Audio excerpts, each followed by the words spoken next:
3, 2, 1.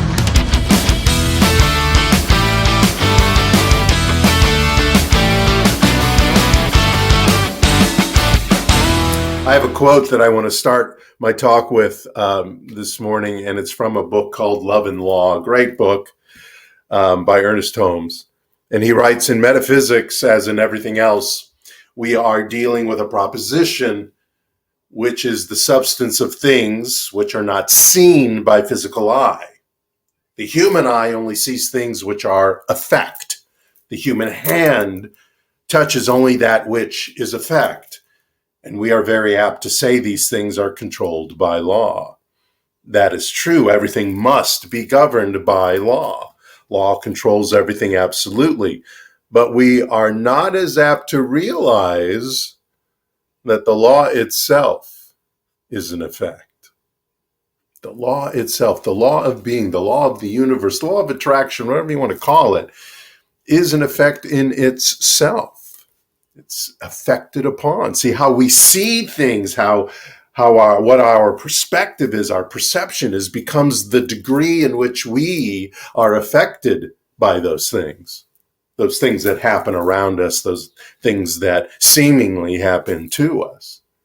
Because the law of attraction, the law of cause and effect, the law of compensation, whatever you want to call that law, that universal law, works from our perspective, our thoughts, our feelings, our beliefs. That's where it takes, not its power, but that's where it takes its cues to bring forth into our lives our experiences.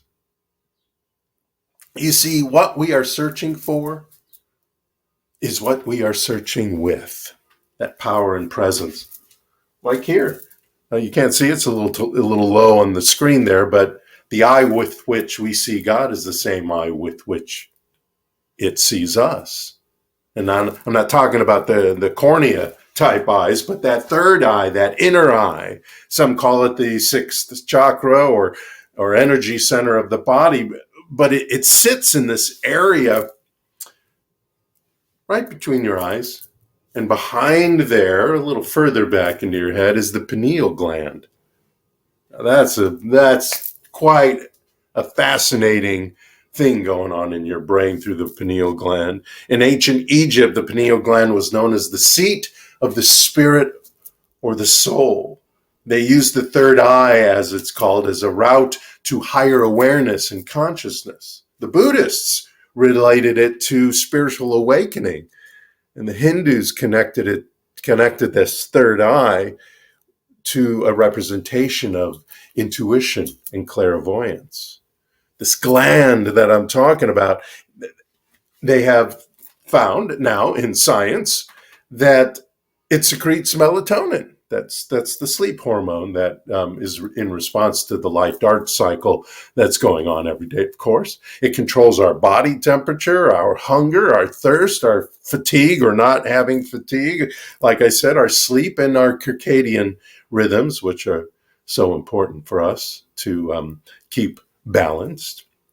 It's also responsible for producing serotonin, the happy hormone, and it regulates through that our mood, our behavior, our digestion, our very digestion. And as most people know, maybe you don't realize it, what's going on with your digestion really works on what's going on with your life, your mood especially. And when you activate this pineal gland, because you can activate it purposefully, it gives clarity, it gives greater intuition. It opens yourself up. It accesses that greater intuition from the gut. It balances the left and right brain functions. There's a gentleman named Gottfried D. Perucker who wrote a book in 2011 called Man in Evolution. And he said, whenever we have a hunch, the pineal gland is vibrating gently. When we have an intuition or an inspiration or a sudden flash of intuitive understanding, it vibrates more strongly. It vibrates at the speed of the divine is what's going on, because we are connecting to that joy that is within us. And that joy, now I'm not talking about happiness. Happiness happens to be because of experiences that are going on. I'm talking about joy. Joy is an inner feeling, not merely an emotion. It's an inner feeling in that connection to the divine, whatever you want to call the divine. Your pineal gland, that third eye, that sixth chakra, that's where your vision is envisioned. Do you know what I mean? Where the vision that you have, the vision of vibrating at the speed of the divine, or whatever your personal vision for your life is envisioned. It is seen not only this way through the eyeballs, but seen through your consciousness, because it's got to be seen through your consciousness before it is seen through your eyeballs. A Franciscan sister in Washington, D.C., who's also a theologian and writes, she's written like a dozen or more books specializing in the art of the area of where science and religion connect. Her name is Elio DeLeo. She's a PhD as well. She wrote, "Wisdom is knowledge deepened by love. The wise person knows more deeply by the way of love than by the way of argument, because the eye of the heart can see the truth of reality. Hence, the wise person is one who knows and sees God shining through everything, even what seems ugly or despised."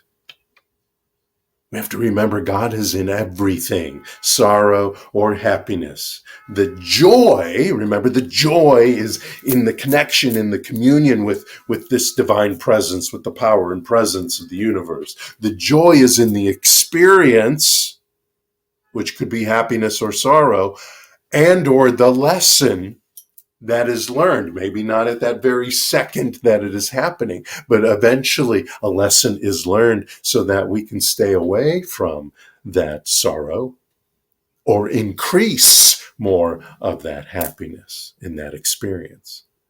Yeah, I mean, sometimes, of course, we may not like the experience. I've had many experiences that I don't like, but as I move through them, as I move past them, I learn, because I allow spirit to speak to me, because I also know spirit was in it. And if spirit was in it, then I know I can connect to whatever lesson I need to learn about myself.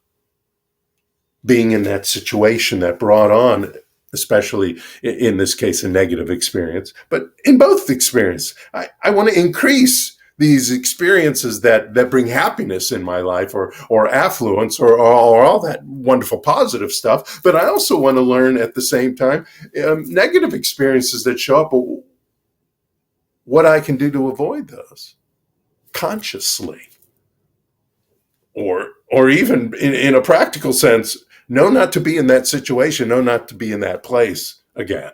So that negative experience doesn't show up. That's you taking part and touching upon and tuning in to the spirit that is working within you, that universal energy that is working within you.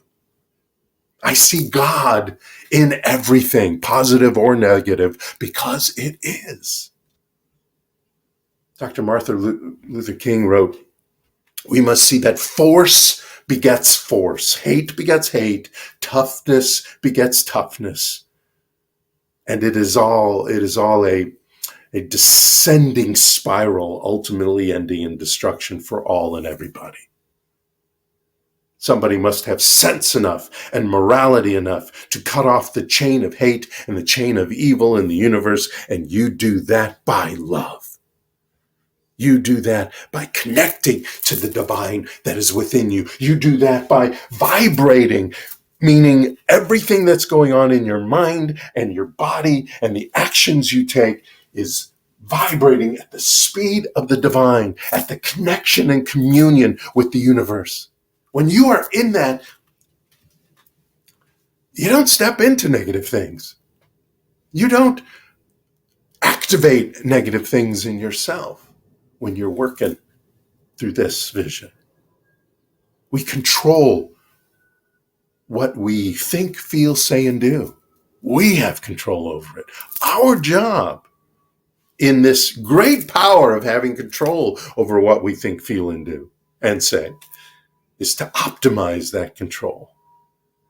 Because even in the midst of all these higher prices and the food shortages, and there's a war raging, probably more than one, there's political uncertainty going on in our country here in the United States. There's even some fascist type whisperings that have been going on the last few years that can be very saddening and maddening.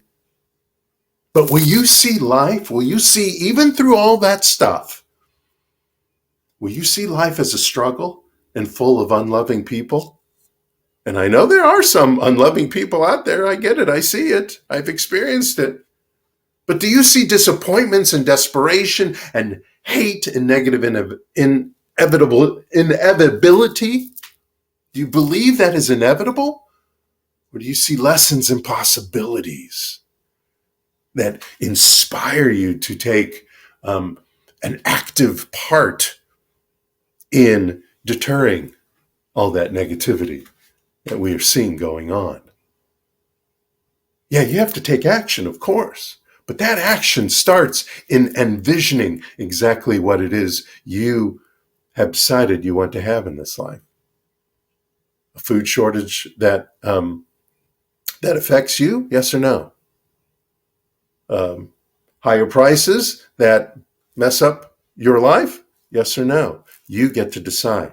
You get to take the lesson. You get to decide what the possibilities are, no matter what shows up in your life.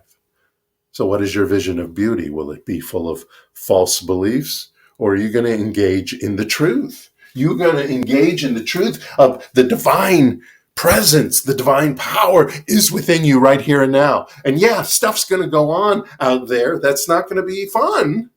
But what are you going to do with that? You're going to piss and moan for days and days and days? Or are you going to do something about that in your consciousness? Are you going to envision and thus vision and thus activate in your life that how that negativity is not going to affect you? Are you going to do that? You have the power to do that. You can choose from a place of where love is present. Decide what you are for, not what you are against.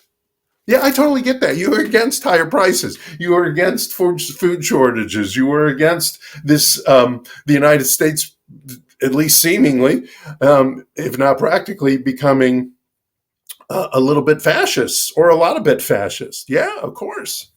Of course you're against that. But what are you for? That's what's the most important, because you need to focus on what you are for so that the universe can bring that into your life. It's not when you focus on what you are against, the universe just brings more of that in your life, because that's what it hears that you want. Now, I know sometimes it takes a little bit of squinting, you know what? Like you squint sometimes, you'll squint you think that kind of clarifies what you're trying to look at if you squint at it. And it sometimes I know it seems like it takes a little bit of squinting to see through the muck that goes on around us, to see through it and see the truth.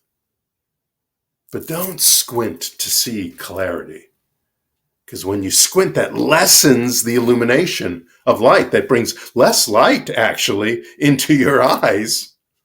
But in your consciousness, it brings less of light with capital L and spirit into your life, because you're closing up.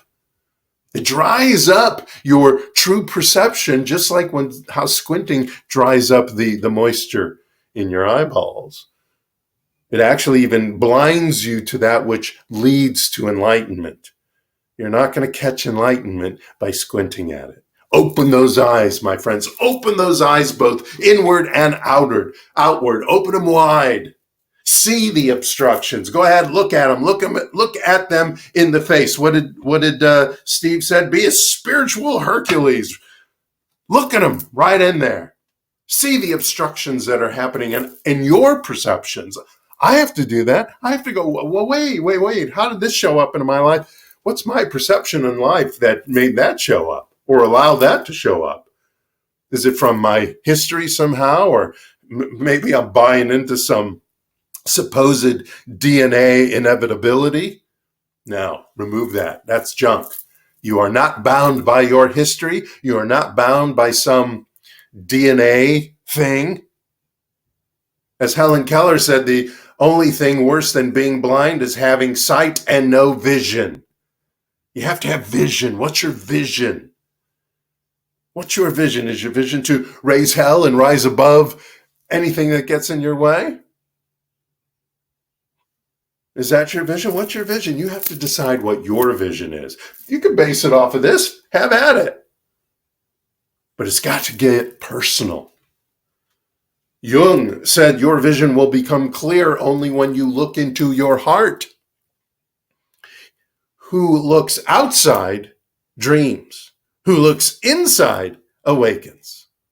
Carl Jung said that.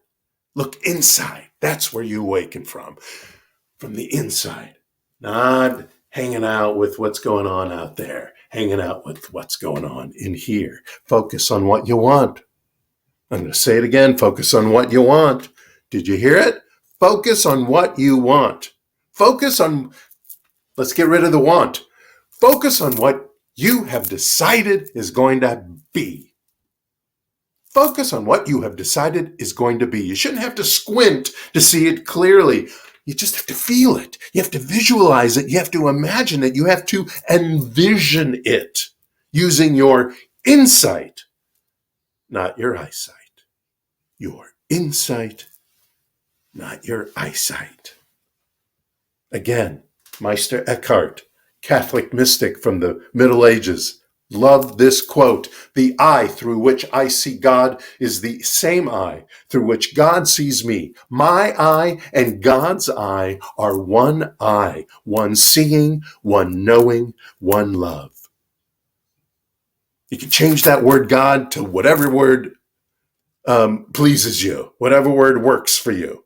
Universal presence, divine intelligence, divine love, the Big Bang. If you don't want anything that even sounds religious or spiritual, then don't. Change the term. It's all the same. It's an energy. It's that same singularity, as they call it, that created all. Instead of hoping or even asking you to promise, I'm inviting you to join me in declaring and dancing through life with eyes wide open and heart wide open, and inviting inspiration and imagination, and doing it at full bore with full body, mind, heart, gut, hands, fingers, everything. Full body, working at full bore with wings spread and the whole of you ready to fly and take action. And how? You want to ask how? Let me give you another quote. A lot of quotes today. Carlos Castaneda.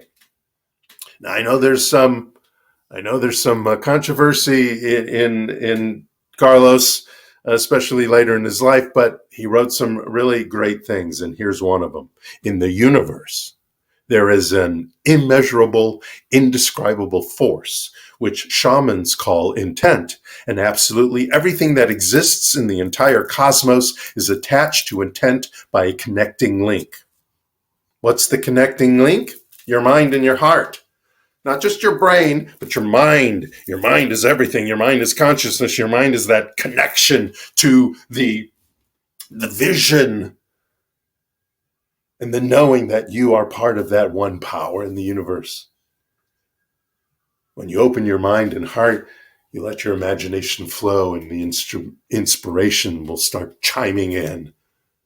Then any needed information is just going to show up, and the course will get clear. You don't have to squint. You don't have to be myopic about anything.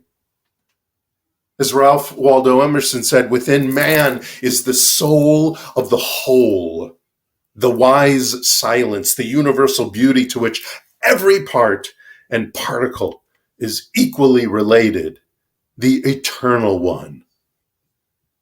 And what does the eternal one look like? Remember the story about the little girl that was sitting in the back of a classroom, and she was drawing, and the teacher walks back there and asks her, what are you drawing? And the little girl said she was drawing a picture of God. But nobody knows what God looks like, the teacher said. And the little girl looked up and replied, now they do. Yes, the Eternal One looks just like you. Draw a picture of you, and that is God. Draw a picture of you, and that is that singularity energy of the Big Bang. That's you. And you, and you, and you, and all of you. The light shines through all of you, as you might say, if you let it. It's going to shine anyway, but only to the degree that you allow it, only to the degree that you connect to it and allow yourself to vibrate at its speed. Start with a vision. Start with your vision, this vision, whichever, a combination. Have a vision on your life. And remember that believing is seeing. Seeing from the inside. And seeing is being. Being the divine in you. Thank you so much. Namaste.